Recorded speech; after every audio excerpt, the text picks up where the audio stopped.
So yes, మరి ఆలస్యం చేయకుండా నాగ చైతన్య గారి విషెస్, నాగ చైతన్య గారి మాటలు విందాము. So yes, over to Naga Chaitanya గారు. అందరికీ నమస్కారం.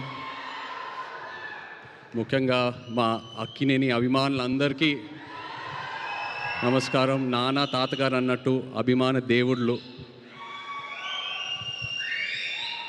తమ్ముడు కొంచెం లేట్గా వచ్చినా మీరు లేటెస్ట్గా సపోర్ట్ చేశారు. నిజంగా ప్రతి ఈవెంట్ వీడియో చూస్తున్నా మీ ఎనర్జీయే మారిపోయింది, మీ సౌండే మారిపోయింది. I'm so happy. Thank you all so much. ఇంకా తమ్ముడు విషయంకి వస్తే, నాకు అఖిల్ ఎప్పుడు హీరో అయ్యాడంటే ఈ కథ ఒప్పుకున్నప్పుడే. ఎందుకంటే నాకు ఈ కథ తెలుసు, నేను ఈ కథ విన్నాను.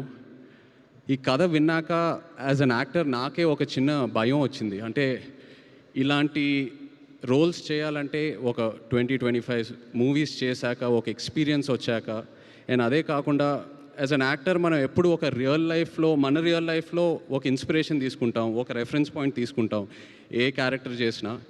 బట్ లెనిన్లో ఉన్న క్యారెక్టర్కి తన రియల్ లైఫ్కి అసలు ఎలాంటి కంపారిజనే లేదు, ఎలాంటి కనెక్షన్ లేదు.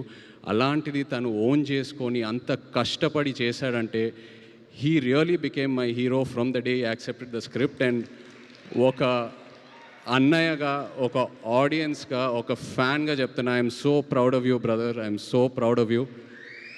I'm so happy for you. And అలాగే కింగ్ ఫైర్ మీ అందరికీ, ఇక్కడ ఎవరికి తెలీదు, అది నాకు అఖిల్కే తెలుసు. నాన్న ఎలా ఉంటారో ఇంట్లో. ఆయన ఒక ఛాలెంజ్ ఏదైనా పెట్టుకుంటే, నేను రీసెంట్గా ఐ థింక్ మనం సినిమా టైంలో చూశాను, అండ్ బంగారాజ్ సినిమా టైంలో అసలు 5-6 మంత్స్లో ఆ సినిమా స్టార్ట్ చేసి సంక్రాంతికి రిలీజ్ చేసి అది హిట్ చేసి, అండ్ ఇప్పుడు లెనిన్ సినిమాకి చూశాను. అండ్ నాన్నతో ఏంటంటే నేను ఎప్పుడు ఎక్స్ప్రెస్ చేస్తూ ఉంటా. ఇన్ఫ్యాక్ట్ లెనిన్ కథ వినిన తర్వాత కూడా నేను చెప్పాను, నాన్న ఇది చాలా పెద్ద కథ, చాలా పెద్ద రోల్. ఇప్పుడు ఒక కాంప్లెక్స్ లవ్ స్టోరీ ఉంది, చాలా అన్యూజువల్ ఎలిమెంట్స్ ఉన్నాయి ఈ సినిమాలో. ఇప్పుడు ఇది కరెక్టా అంటే నేను చేసి చూపిస్తా అన్నారు. అండ్ నాకు అదే బిగ్గెస్ట్ ఇన్స్పిరేషన్. అండ్ నా కెరియర్లో చూస్తే మేబీ ఆయన చేసిన ఈ డేరింగ్ స్టెప్స్ వల్ల ఒక శివ, ఒక గీతాంజలి, ఒక అన్నమయ్య, ఒక నిన్నే పెళ్ళాడతా, ఇలాంటి సినిమాలు వస్తాయి. So that is something I really appreciate from him. And ఎప్పుడు ఒక ఇన్స్పిరేషన్లా తీసుకుంటాను. అండ్ అఫ్కోర్స్ మన వంశీ అసలు ప్రేమం టైంలో ఎలా ఉండేవాడు, అప్పుడు స్టేజ్ మీద ఎక్కి పిలిచి అసలు వంశీ ఏదో ఒక 2 మాటలు మాట్లాడాలన్నా కూడా అసలు సిగ్గుపడేవాడు. ఇప్పుడు చింటూ అన్న అంటున్నారు, ఏదేదో అంటున్నారు. అండ్ అదే కాకుండా బట్ జోక్స్ అపార్ట్, తను ఏ సినిమా చేసినా ఆ సినిమాకి డబ్బులు వస్తున్నాయా రావట్లేదా అవన్నీ పక్కన పెడితే ఒక హీరోని ఎలా ప్రొజెక్ట్ చేయాలో వంశీకి తెలుసు. అండ్ అదే తమ్ముడికి ఇచ్చాడు. I'm so happy. Thank you so much Vamsi. And director Kishore, Nandu, సవ్యసాచిలో నందు యాక్చువల్లీ ఏడి. సో నీ సినిమా సక్సెస్ మీట్కి వస్తున్నానంటే I'm so happy for you. రెండో సినిమా అది సక్సెస్ మీట్కి I'm so happy for you. And ఆశ్చర్యం ఏంటంటే నేను లెనిన్ సినిమా చూశాక నాకు 2 సీన్స్ భలే ఇష్టం సినిమాలో.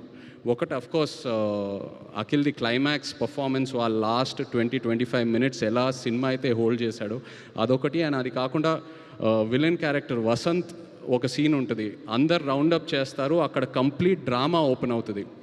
I just love that scene. And నేను అది నందుకు చెప్పినప్పుడు తను చెప్పాడు, సార్ నేను అది టెస్ట్ షూట్ టైంలోనే ఆ సీన్ షూట్ చేశానని.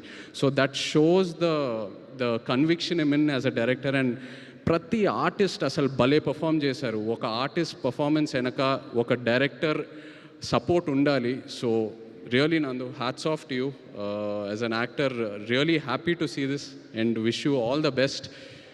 అలాగే Thaman, thank you so much for amazing re-recording and just elevating the film so much and beautiful songs. Bhagyashree, ఇక్కడ భాగ్యశ్రీ లేదు, బట్ తను కూడా ఎంతో ఒక మంచి యాక్టర్. తన సినిమాలని చూశాను, ఎప్పుడు అనుకునేవాడిని క్రిటికల్ అప్రిసియేషన్ ఎంతో వస్తుంది, ఒక కమర్షియల్ హిట్ పడాలని. And she got that with Lenin. So happy for you. And Pramod, really what acting, superb. స్టార్టింగ్లో ఎలా అయితే నీ క్యారెక్టర్ని ప్రొజెక్ట్ చేసావో ఆడియన్స్కి, ఆ తర్వాత సెకండ్ హాఫ్లో లేయర్ బై లేయర్ ఎలా అయితే ఓపెన్ అప్ చేసావో, it was so inspiring to see you as an actor. Thank you so much. And అలాగే ఇక్కడ ఉన్న యాక్టర్స్ అందరికీ, శివాజీ గారికి, ఈశ్వరీరావు గారికి, and everyone else, really such an amazing performance. And ఇలా ఒక షీల్డ్ ఫంక్షన్ చేయటం అనేది ఎన్నాళ్ళైంది చేసి, ఎంతో ఆనందంగా ఉంది. ఎందుకంటే ఏ ఒక థియేటర్కి వెళ్ళినా, ఒక ఫిల్మ్ ఆఫీస్కి వెళ్ళినా అలా కబర్డ్లో షెల్ఫ్స్లో షీల్డ్స్ ఉంటాయి. సో అవన్నీ చూసినప్పుడు ఏదో ఒక నాస్టాల్జియా, ఒక ఫీలింగ్ వస్తూ ఉంటుంది, ఇది కదరా సినిమా అంటే, ఈ గుర్తింపు. సో అలాంటిది మళ్ళీ లెనిన్ ఫంక్షన్కి చేయటం అనేది ఎంతో ఆనందంగా ఉంది. అండ్ డిస్ట్రిబ్యూటర్స్ అందరూ హ్యాపీగా ఉన్నారంటే అదే మోస్ట్ ఇంపార్టెంట్. డిస్ట్రిబ్యూటర్స్ హ్యాపీగా ఉంటే ప్రొడ్యూసర్స్ హ్యాపీగా ఉంటారు, మొత్తం ఈకో సిస్టమ్ అంతా హ్యాపీగా ఉంటుంది. అండ్ అందరం ఇలా కలిసి ఉండాలి, ఇలా హ్యాపీగా ఉండాలి, మంచి మంచి సినిమాలు చేయాలి. సో హ్యాపీ ఇలాంటి ఫంక్షన్ చేసినందుకు. Once again thank you so much. మొన్న కూడా థియేటర్కి వెళ్ళాను వేరే సినిమా చూడాలని, అక్కడ కూడా లెనిన్ ఫుల్ హౌస్లో ప్లే అవుతుందని థియేటర్ ఓనర్స్ చెప్తూ ఉన్నారు. Felt so good. Wishing the team all the very best. ఎవరైనా పేర్లు మర్చిపోయానంటే I'm sorry, but wishing you all the very best and big congrats to you. Most of all thank you నా baby సిసింద్రికి ఒక పెద్ద hit ఇచ్చినందుకు. ఎన్ని సినిమాలు ఏం చేసినా నాకు అఖిల్ ఎప్పుడు చిన్న సిసింద్రియే. I love him. Congrats brother, so proud of you. Thank you. Thank you so much, Naga Chaitanya garu, for coming and making this celebration more special for us.